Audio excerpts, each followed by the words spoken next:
From chronic pain to sports injuries, get Asia's leading joint care under one roof. Your journey to mobility starts at Sunshine Bone and Joint Institute by Kim's Sunshine Hospital, Gachibowli or Begumpe. Book your consultation today.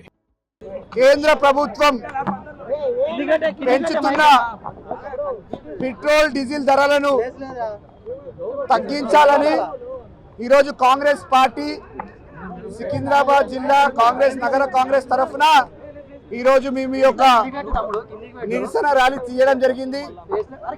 ప్రధానమంత్రి నరేంద్ర మోడీ గారు ప్రతిసారి మాట్లాడి భారతదేశ ప్రజలందరినీ కూడా మోసం చేస్తున్నారు.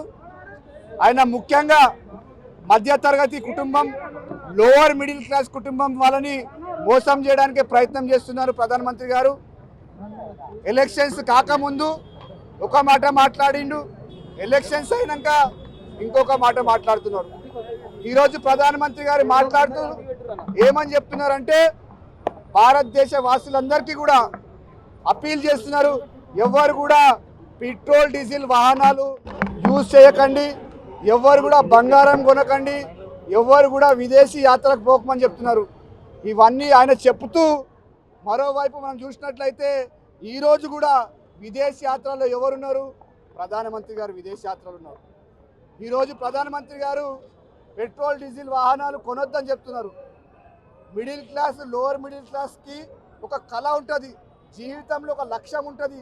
నేను కూడా ఒక చిన్న కారు కొనుక్కోవాలి, నేను కూడా నా ఫ్యామిలీ వెంబడి గుడికి వెళ్ళాలి, లేదంటే ఎక్కడన్నా టూర్కి వెళ్ళాలని ఒక కళ ఉంటుంది. ఆ కళని కూడా ప్రధానమంత్రి నరేంద్ర మోడీ గారు చంపేస్తున్నారు. కేవలం ఇదే కాదు, ఈరోజు ఆయన మాట్లాడిన ప్రతి మాట కూడా ఆయన స్నేహితులకు వర్తించది. ఎందుకంటే అడానీలు, అంబానీలు వాళ్ళు ఎవ్వరికి కూడా రీచ్ కాకుండా ప్రజల సొమ్ము దోచుకొని ఈరోజు వాళ్ళందరూ ఆ స్థాయిలో ఉన్నారు. కానీ ప్రధానమంత్రి మాట్లాడుతున్న ప్రతి మాట కూడా పేదవాడికి, మధ్యతరగతి కుటుంబాలపైన వర్తిస్తుంది. ఆయన చెప్పేది ఏంటిది? ఎవరు కూడా పెట్రోల్ డీజిల్ కార్లు యూజ్ చేయొద్దని చెప్తున్నారు. అరే, ఎవరు కూడా కష్టపడతారు, కష్టపడి సంపాదించిన డబ్బు, వాళ్ళ సొంత డబ్బుతోని వాళ్ళు కారు కొంటారు, ఆ కారులో వాళ్ళ ఫ్యామిలీతో ఎక్కడైనా పోవడానికి ప్రయత్నం చేస్తారు.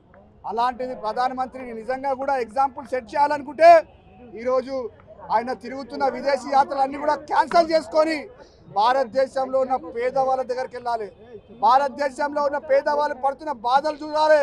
అంతేగాని ఏసీ కార్లో కూర్చొని మీడియా ముందుకు వచ్చి ఆయన ఇష్టం వచ్చినట్టు మాట్లాడి మనం చూసినాం. ప్రతిసారి కూడా ఏదైనా వచ్చినప్పుడల్లా కూడా ఆయన ఎప్పుడు ఏదైనా స్టేట్మెంట్ ఇచ్చినా కూడా అది భారతదేశ ప్రజలపైన ఒక భారమే అని కూడా ఈ సందర్భంగా అందరికీ చెప్పడం జరుగుతుంది. మేము మా నాయకుడు రాహుల్ గాంధీ గారు మరే చెప్తున్నారు, రాబోయే రోజులలో ఇంకా ఆర్థిక స్థితిలు ఇంకా దిగజారైపోయే అవకాశాలు ఎక్కువ కనిపిస్తున్నాయి. మేము కేంద్ర ప్రభుత్వం, నరేంద్ర మోడీ ప్రభుత్వాన్ని డిమాండ్ చేస్తున్నాం, ఈ పెట్రోల్ డీజిల్ ధరలు వెంటనే తగ్గించాలి. మీరు ఏదైతే బడను మధ్యతరగతి కుటుంబాలపైన వేయడానికి ప్రయత్నం చేస్తున్నారో దాన్ని మేము తీవ్రంగా ఖండిస్తున్నాం.